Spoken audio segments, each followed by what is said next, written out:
Hello, lovely people. Welcome back to Not My Farm.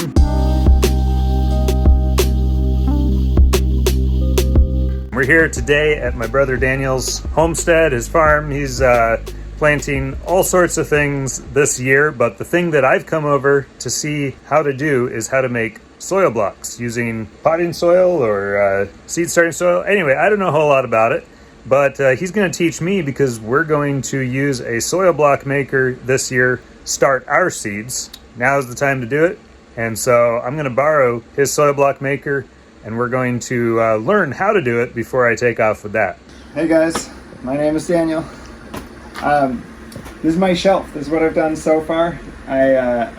Last year I started my seeds in those plastic trays that you buy. I've done that before and I've had mediocre success with that. And so I decided to, shout out to Justin Rhodes, I decided to use the method that he recommends.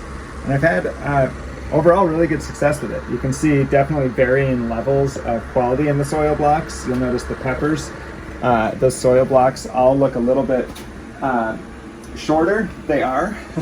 They're not quite as healthy. Looking anyway, they have the same compound, same dirt. But I've been learning a lot just on some of the basics with soil blocking, and so there's plenty of different things that I think are important to pay attention to, just like little nuances. And as you can see, with my latest soil blocks, I feel like I'm getting pretty good consistent qualities now. My plants seem to be doing better in the later soil blocks, although I think overall, compared to those plastic seed trays I used to buy, even the ones that are in the worst quality soil blocks are still doing phenomenally better. Just part of that is what I use here for the dirt. This is my seed starter. It's the Coco Loco. I like it. I think Justin Rhodes is also the one who recommended this, and his wife.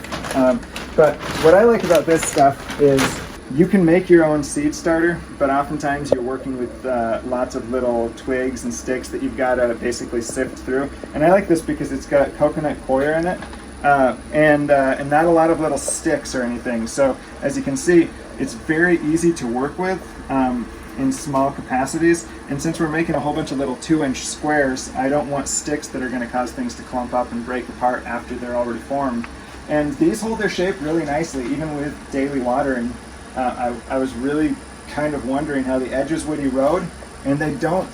So anyway, that's my kind of overview, but I'll just jump right in. You can watch the process.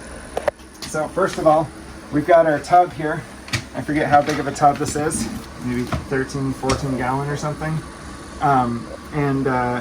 What I do is I just try and get about 4 to 5 inches in here. I've got about 2 inches in right now, which really isn't, I don't think, quite adequate. I could get a couple more of my blocks out of this with my 12 block soil blocker. I'm just going to shout out to Justin Rhodes on all of this because his wife, she sold me on this. They were using the 4 blocker for a while, which is what I almost bought, and they recommended don't waste your time with that if you're planning on doing a lot, because this is worth the time that it saves, or worth the money that it saves. That should be good for getting started. I like to reuse things, so I've got all of my distilled water I use for making my coffee in the morning to get the purest coffee. So now I get to reuse these for watering my garden. The key with adding water to this is you want to get it to the right consistency so that your soil blocks hold together really well. But you don't want them soup, obviously. They're not going to stay together well. And you don't want them too dry because then they just tend to fall apart. A little bit of practice goes a long way. Don't be afraid to dump off a tray of soil blocks that you feel like aren't going to stand up well. So this here, that feels actually pretty good. It's got enough moisture so I can squeeze it and get that moisture to drip out pretty easily without really having to, I'm not wrenching it.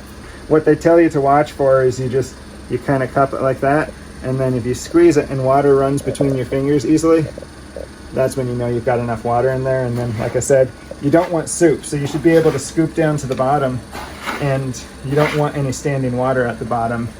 You got it too wet then. I recommend, just from my experience and from what others have said, once you put the water in there, let it stand for about half an hour if you have the time. It's I think it has to do with the coconut coir. Just somehow it helps the moisture just to absorb a little deeper into it. You're gonna get nicer soil blocks. I had this already about 50% saturated with soil that I had used previously, and so I just added to it. So I think I'm probably good here to go ahead and start blocking. So what I like to do is grab some old scrap wood. This is the best use for a piece of wood that would otherwise just end up in a bonfire or something. 8 inches wide, which is about the minimum width that you can go with this. And it was 40 inches long, so I chopped it in half. Gives me 20 by 8 inches. And 8 by 19 is basically the minimum you can go with this. So 8 by 20 is perfect. Gives me a little lip on each side to hang on to.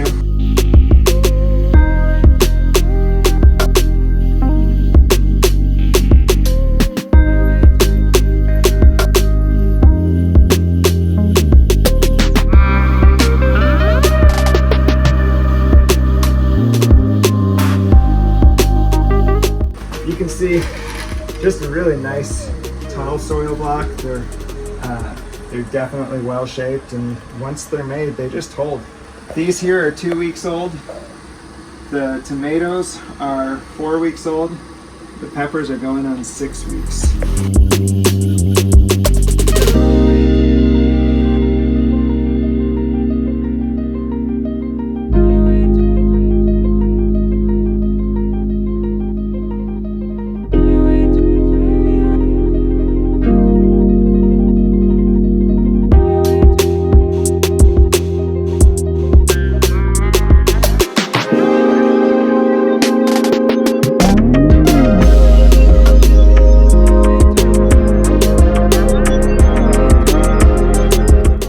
So that's it. That's a tray of 36 soil blocks. That's 36 plants that you can start from start to finish, dumping the soil and water in there.